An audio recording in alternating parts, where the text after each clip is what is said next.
The beats, the flow, the rhythm. All movements start from the streets. Streets A&R Podcast.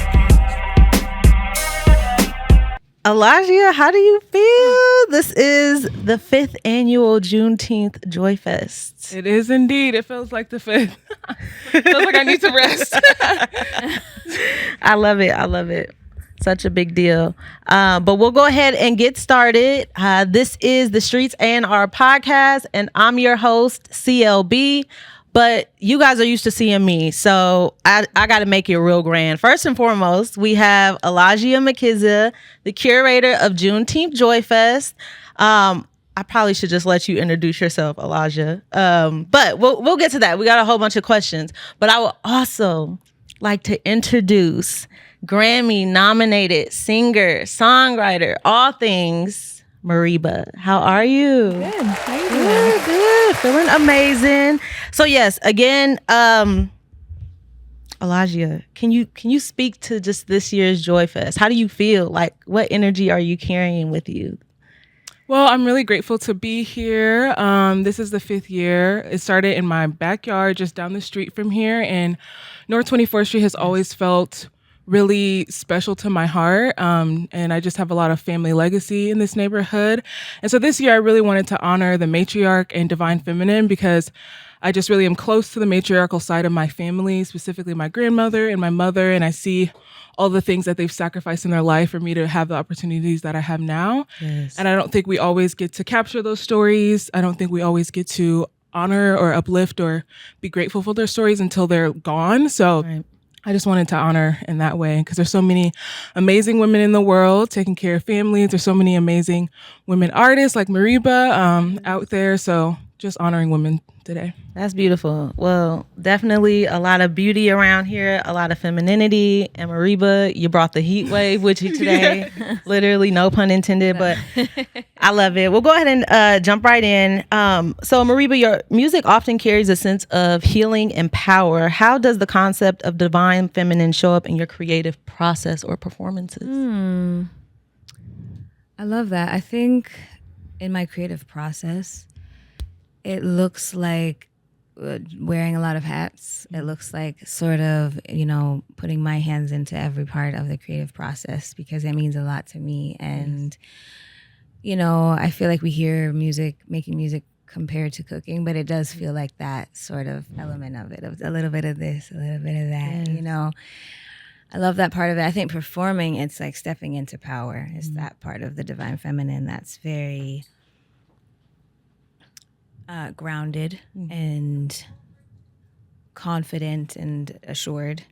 And I love performing for that reason. I feel like I can tap into this almost more primal element to the divine feminine, and how to express myself in a way that connects usually is like rooted in something very, like focused, intense, and has depth to it.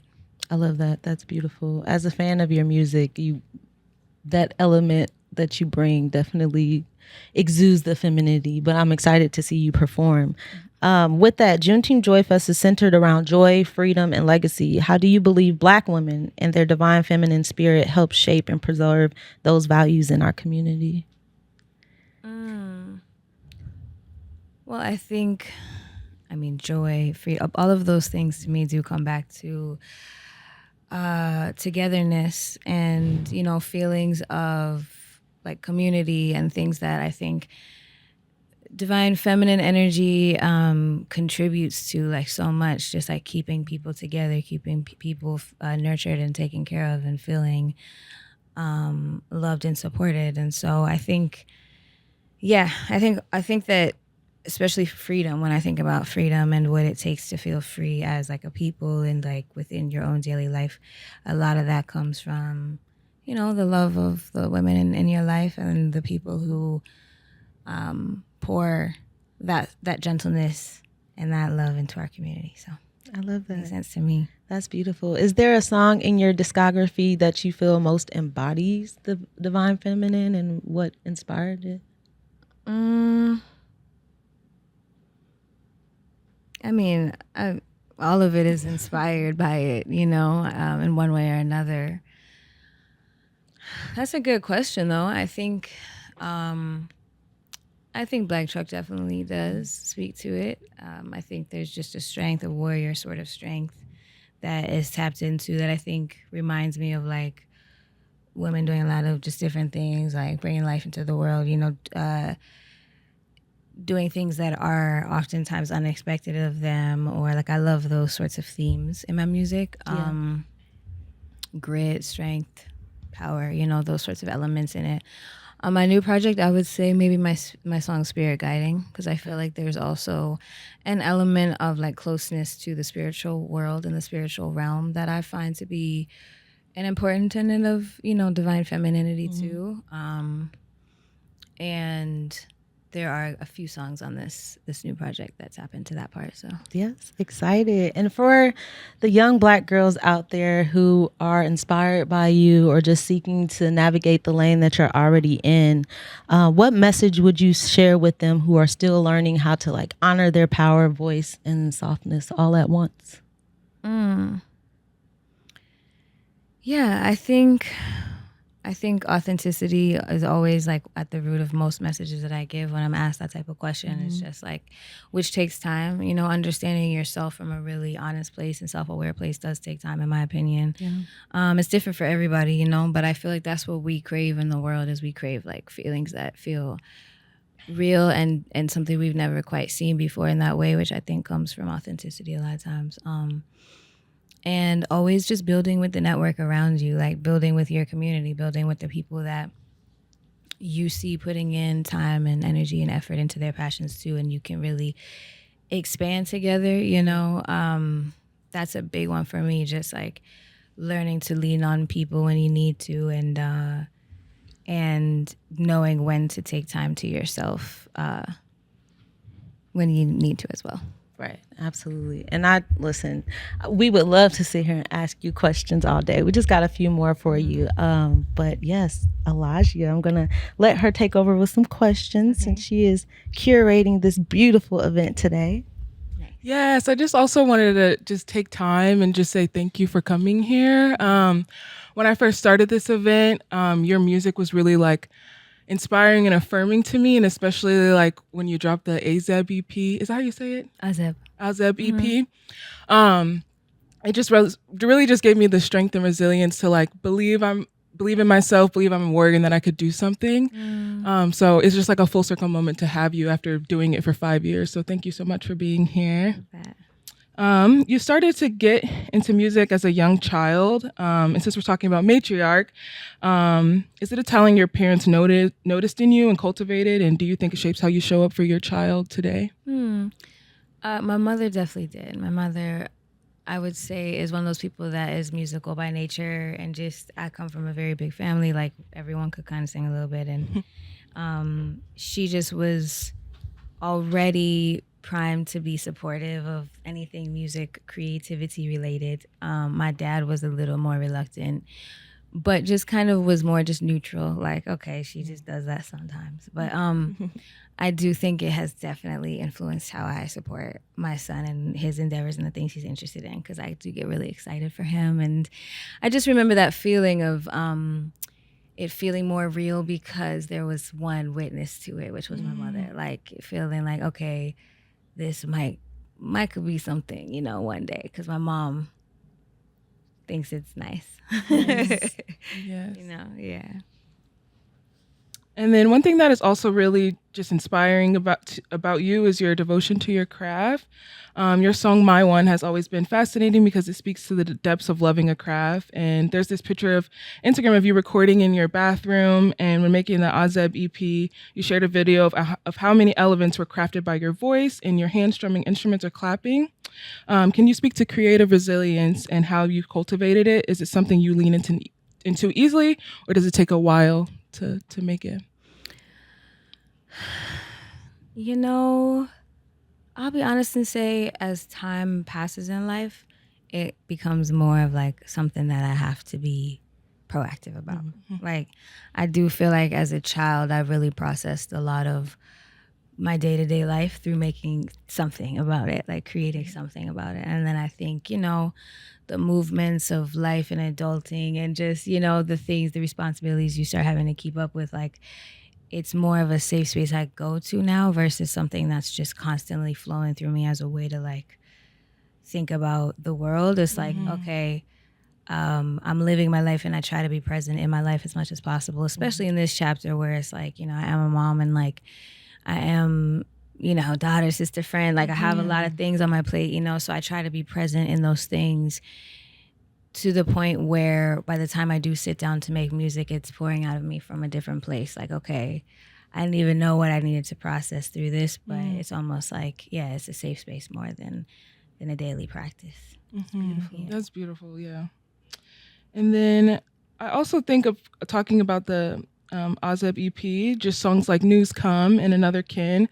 And those songs almost feel like they could have been made yesterday due to the relevance in our current world. And do you ever reflect on how songs can repeat just as much as time does? And how does it feel to have made those songs a few years ago and then kind of still being relevant to this day? I love that you ask about those because I've never been asked about those particular songs. I'll say like a lot of my questions that lead to songs are rooted in a level of resistance or questioning the system. And I've just always been like that. I've always been, I guess my anger like translates to music pretty easily for me. So when I'm uncomfortable by something that I witnessed or something that I've, dots that I've connected as a human being, as far as it relates to humanity, like that ends up becoming songs a lot. And I think Azeb really has more of those songs than any of my other projects. As far as it's still being relevant, it doesn't surprise me, unfortunately, because it's only been a few years and I listened to a Nina Simone song or Marvin Gaye song and it's still relevant. Right. So, I mean, I would hope these things are not relevant the further along we go. I don't know if that's going to be the case, but I try to make my sound about it. I try to be clear about the fact that I see it too and that, I care about it too. And this is my gift that I've been given. We all have different ones as far as how we, leave our mark and tell our stories and those sorts of things. But I feel like it's my responsibility to also like just, call witness to the things that are happening during my times. And, we'll see if they're still relevant in 30, 40 years. Like I said, I hope they're not. But I do think certain disparities are woven into this society. So I won't get too into that. But, Yeah, it's important to acknowledge it, though, for sure. Okay. And then we just have two more questions left. How has Ethiopian African-American roots shaped your sound or just who you are? And I've always really loved like the folk influence in your sound. It kind of allowed me as like a Black person to feel like just kind of to like reconnect to folk music because sometimes it feels like, certain things aren't yours or you don't see the representation. And I feel like your music has done that for me.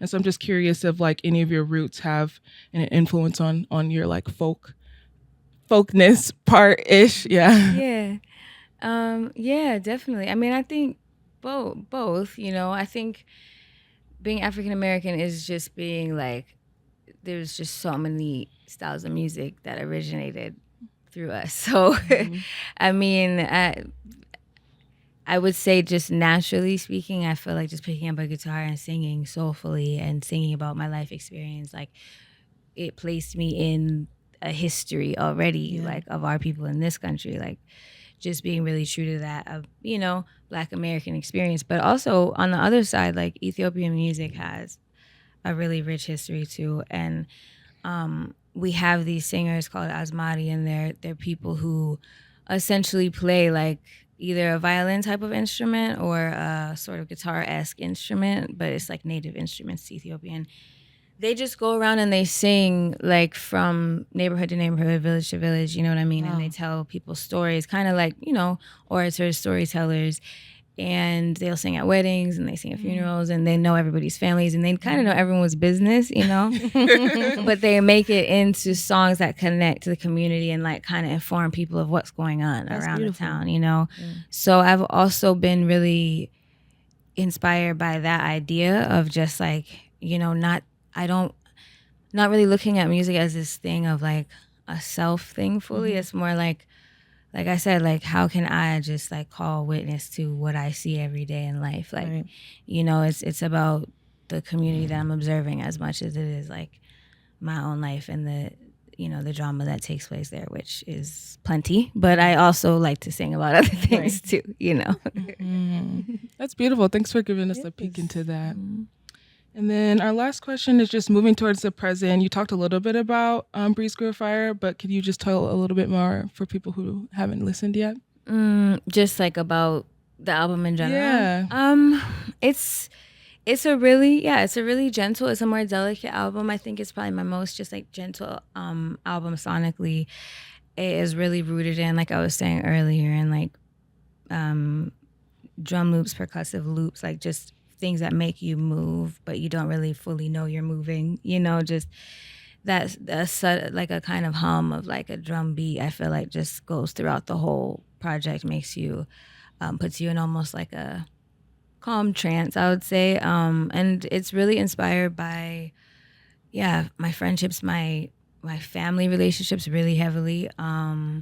Definitely inspired by like becoming a mom and that being kind of an unexpected chapter in my life at that time, and just all the things that I had to grow really quickly as a result of, as a result of that. And it's a peaceful listen. I would recommend it.